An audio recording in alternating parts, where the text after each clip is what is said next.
I'm Jack Waterman. I'm doing yacht operations at Nos Marina.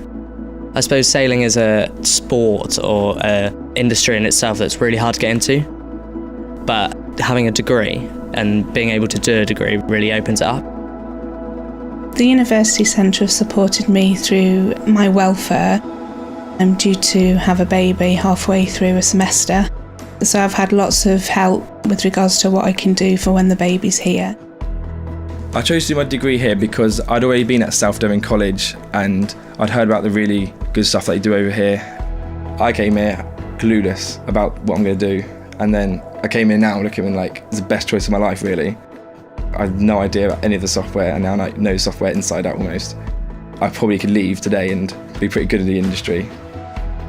You get to go out in the ocean, have a real good play, use Mother Nature as your power. Yeah, you go to some fantastic places as well.